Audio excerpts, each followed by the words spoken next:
Bonjour les gens, alors aujourd'hui c'est le tétraèdre et la tétraplaque, mais cette fois-ci sur Fusion 360, avec une petite évolution par rapport au tétraèdre. C'est parti!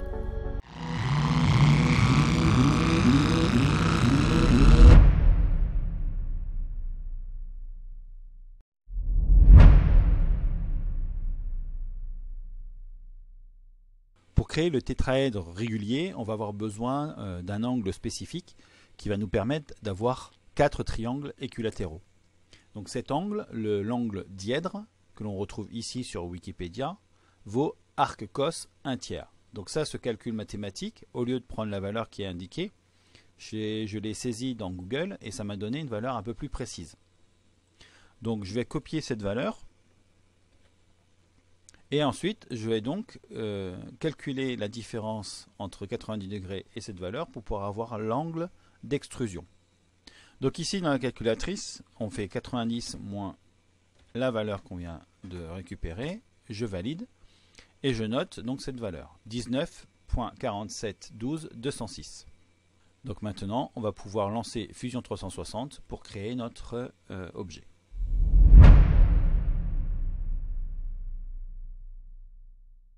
Donc dans Fusion 360, on va créer le sketch, on va créer un edge polygone, donc qui va me permettre d'indiquer la longueur d'un côté, donc 140, et 3 côtés pour avoir un triangle. J'extrude, donc 240, et évidemment avant de valider, on va régler l'angle à moins 19,47,12,206 et je valide. Et là, ça me donne mon tétraèdre. Alors, je vais commencer par le dessous. Tac. Je vais créer donc les trous pour insérer les différents jetons de couleur. Donc pour cela, on va déjà créer en construction un triangle plus petit, donc de 13 mm. Ensuite, en enlevant la construction, je vais créer ici un cercle de 6 mm. Et je vais faire un pattern, donc en espacement, donc moins 19, et j'en veux 6. Maintenant, je prends les 5 premiers, je vais refaire un pattern. Je vais sélectionner la ligne qui indique la direction de la copie. J'en veux 6. Je les décale. Moins 19. Je supprime ce qui est en trop. Warning, ça, il n'y a pas d'importance. C'est pas utile. Très bien. Ensuite, je vais récupérer ça. Je vais faire un copier pour pouvoir l'utiliser ensuite sur les autres faces. Donc j'extrude de moins 5 pour faire mes trous. Parfait. Alors je vais refaire la même chose. Donc je fais un coller de ce que j'ai copié tout à l'heure. Donc je vais valider. Et en fait ce que je vais faire, c'est que je vais faire un miroir par rapport à la ligne ici. Et ça va me le remettre dessus correctement. C'est symétrique, donc tout est bon. Ça, je supprime et le delete ne nous intéresse pas. Donc pour s'assurer que c'est à la bonne position, si je fais moins 13, on voit bien que c'est au bon endroit. Donc comme tout à l'heure, hop, je sélectionne tout, extrusion moins 5. Donc je vais faire un copier de ça et on va faire la même chose sur cette surface là, donc coller, et je vais dire donc, ah oui, mais avant de dire le point, je vais déjà créer non pas la symétrie mais l'offset, donc de moins 13, et donc je vais faire un déplacer. Alors je fais attention à ce que j'ai sélectionné. Donc le point d'ici, je le mène ici. Ok. J'extrude -5. Ok, il me reste la dernière face. Je valide. Donc comme tout à l'heure, hop, -13. Construction. Move. Point à point. Donc de ce point ici. Je valide, je sélectionne et j'extrude. Voilà. Donc là on a fait les différentes faces pour pouvoir insérer les différents jetons de chaque couleur. Pour les lettres, donc moi j'ai utilisé des lettres grecques pour les symboles sur le tétracode. Vous pouvez utiliser autre chose. Bon, si vous voulez utiliser les lettres grecques, moi j'utilise ce site parce que je ne crois pas avoir de caractère, de police de caractère qui permet d'avoir directement toutes les lettres grecques. Alors vous pouvez installer directement une police ou utiliser le site internet que vous trouverez donc dans la description juste en dessous, donc lessilogos.com. Alors j'ai préparé, moi j'ai déjà directement mis toutes les lettres que j'allais utiliser, donc vous pouvez prendre autre chose si vous le souhaitez. Donc on va faire un copier de ça et on va retourner sur Fusion 360. Donc dans Fusion 360 on va se positionner, on va commencer avec la surface du dessous, on va créer un sketch. Alors on va tourner ça à 180 degrés. Donc on va créer un texte qu'on va mettre à l'extérieur pour l'instant, on le positionnera ensuite. Donc je vais coller ce que j'ai récupéré et je recoupe la partie supplémentaire. Donc ici je vais mettre 12 mm, je vais mettre en gras. Et évidemment, je vais le basculer à 180 degrés pour être dans le bon sens et je valide. Je vais me faire un repère à partir du cercle de 8 mm à chaque fois, comme ça la position de la lettre sera identique. Voilà. Donc je fais un copier de la lettre et je fais un coller. Je valide, je le déplace, le bloc, je double-clique. Et je colle. Je recoupe CTRL X avec au clavier, donc ce qui ne me sert pas pour cette partie là, juste le bêta.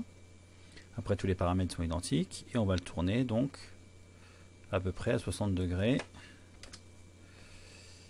Voilà, 60 degrés pour avoir un angle parfait. Comme tout à l'heure, on va créer donc notre repère. Alors je vais jusqu'au sommet pour avoir l'angle 150 et ensuite je vais réduire. Donc 8 et je remets 150 pour être sûr d'être bien aligné. Alors ici je vais déplacer la lettre. Voilà, approximativement centré. Gauche à droite, on regarde. Ensuite on refait un coller. Je valide. Je déplace la lettre. Je double-clique. Hop. Même manip. Et cette fois-ci, je vais tourner donc à -60. Je valide. Je fais mon trait. Je pars du cercle. Donc là, je suis à 30 degrés. Donc 8, 30. Et je viens placer ma lettre sur ce repère. Je sélectionne les 3 lettres et je vais extruder de 0,8. On va essayer 1 mm, on verra après 0,8. Valider. Alors j'ai fait une petite erreur. Donc c'est -0,8.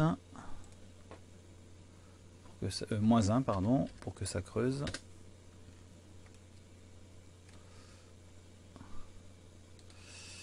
Et du coup, il faut bien mettre cut, sinon ça garde le volume. Très bien. Donc hop, on va continuer avec cette surface. On va faire la même chose pour les 3 surfaces restantes.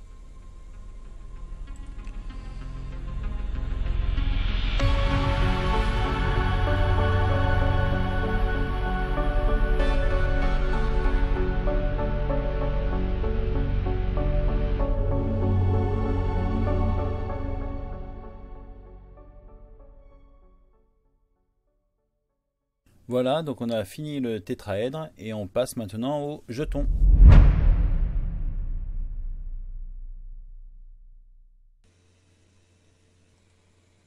On poursuit avec les petits jetons, donc ça va être très rapide. Donc on va faire un sketch, un cercle. Alors normalement c'est 6 mm le trou, mais comme il faut un petit peu de jeu pour les faire rentrer, moi j'enlève au moins 0,4 voire 0,6, donc on va faire 5,4. Voilà, sur une hauteur de 5 mm. Et on a fini avec le jeton. Et oui, puisque en fait la couleur va dépendre du filament, la forme reste la même. Après, il suffira donc d'imprimer la quantité nécessaire en blanc, la quantité nécessaire en noir ou d'autres couleurs en fonction de ce que vous voulez faire comme évolution. Voilà, donc maintenant on va passer au tétraplaque.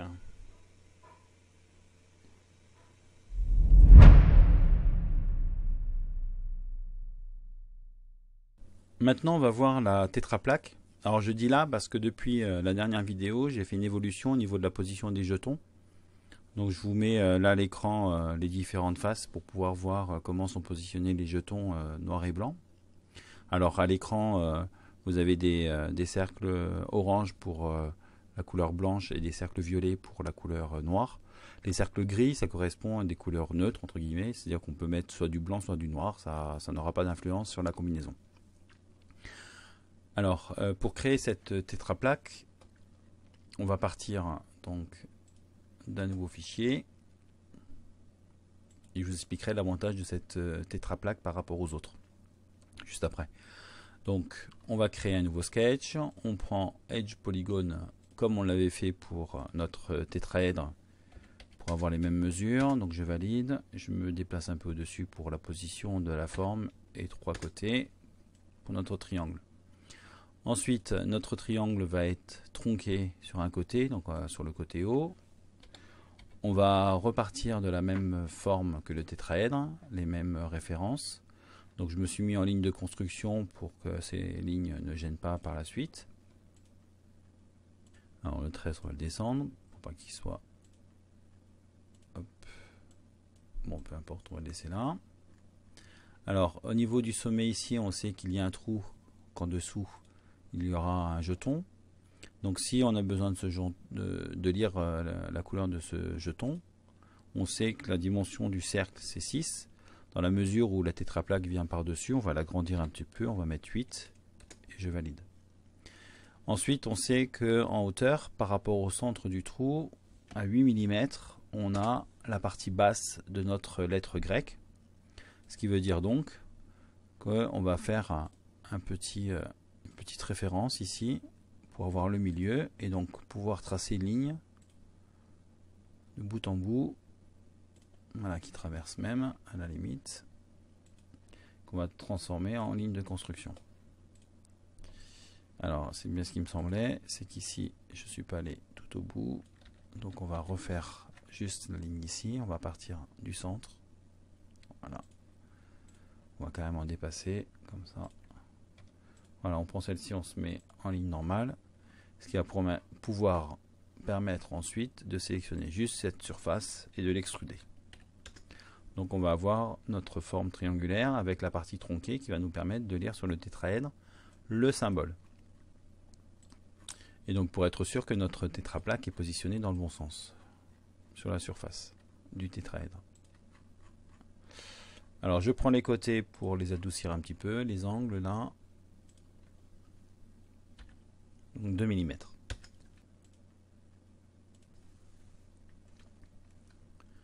Alors ensuite, on va créer les trous. Donc on repart de la surface, on va recréer le polygone. Alors on pourrait faire de différentes façons, hein. Moi je vais les faire au plus simple, hein, 140, tac, autre côté. Voilà, donc comme tout à l'heure, on va créer un offset intérieur de -13 en ligne de construction, on n'oublie pas, et je valide. Je vais créer mon premier cercle, donc de 8 mm, non plus en construction. Je valide, et ça je vais donc le dupliquer pour avoir l'ensemble des cercles. Je sélectionne la direction. Alors, oui, peu importe, hein, dans quel sens on commence. Donc, moins 19. Et j'en prends 6. Je valide. Maintenant, on va prendre les cercles ici que l'on va refaire, avec lesquels on va refaire un pattern. Donc, cette fois-ci, horizontalement. Donc, toujours moins 19 et 6. Voilà, donc, on va pouvoir sélectionner. Alors, c'est pas ce que je voulais faire. Je pensais pouvoir sélectionner un par un. Bon, c'est pas grave. On va le faire à la main juste après. Donc, on va refaire le pattern. Donc, je décale. Moins 19. J'en fais 6. Et je valide. Voilà. Et donc là, je vais supprimer. Hop.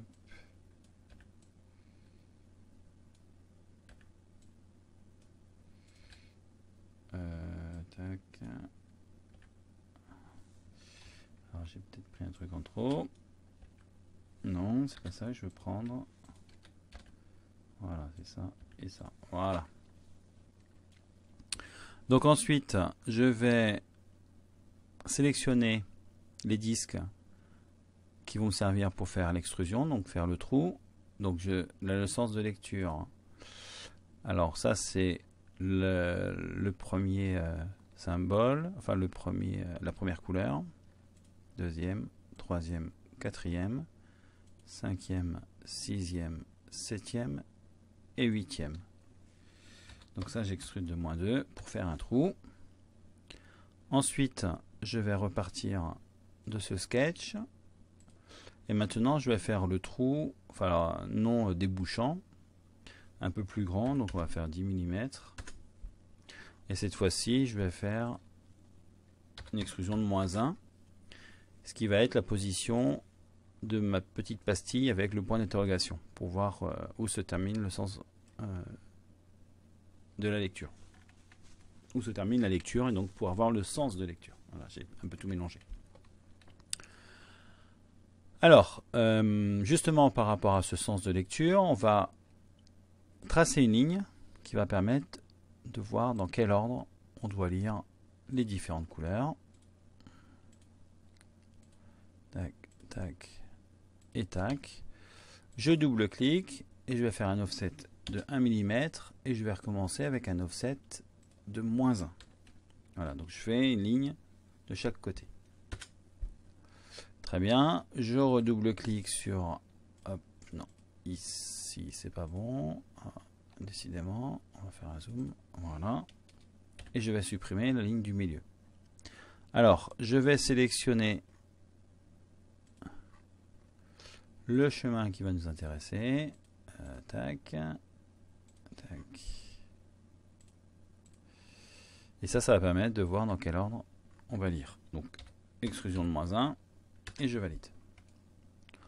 Voilà, donc au niveau de la plaque, on va la mettre de couleur, comme ça on va bien la voir. Avec le chemin de lecture. Donc, le sens de lecture, ça va donner ceci. Voilà, on va terminer avec cette partie-là. Donc on va faire un sketch ici. On va faire un offset de ce cercle. Si je peux, non, je peux pas parce que c'est pas la même surface. Donc on va créer directement le cercle. Alors on va pas faire 10 parce qu'il nous faut un petit jeu quand même pour que ça puisse rentrer dedans après l'impression, parce qu'il peut y avoir une marge d'erreur.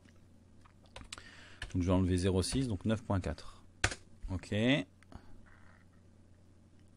Alors au niveau du sketch, on fait attention de ne pas avoir la partie haute. Je vais juste garder ça. Je vais faire une extrusion de 1. Je me mets en New Body pour que ça soit une pastille imprimée séparément. Comme ça, je pourrai changer la couleur pour que ce soit plus visible. Et là-dessus, je refais un sketch pour mettre le point d'interrogation. Alors, tac. Au niveau du point d'interrogation, vous prenez la police qui vous intéresse. Alors moi j'ai une police, voilà, Roboto Black, qui est pas trop mal. et j'extrude d'1 millimètre. Alors ça n'a pas pris 1 millimètre, voilà. Tac. Et donc là on a notre tétraplaque. Alors cette tétraplaque avec la nouvelle position des jetons, elle a l'avantage de nous de permettre d'avoir toutes les combinaisons et donc tous les chiffres de 0 à 9. Et vous allez même pouvoir ajouter 2 fois le même chiffre, ou alors un symbole qui commence par la même combinaison, un caractère qui va être, il faut regarder dans la table ASCII, qui va commencer donc par 0011.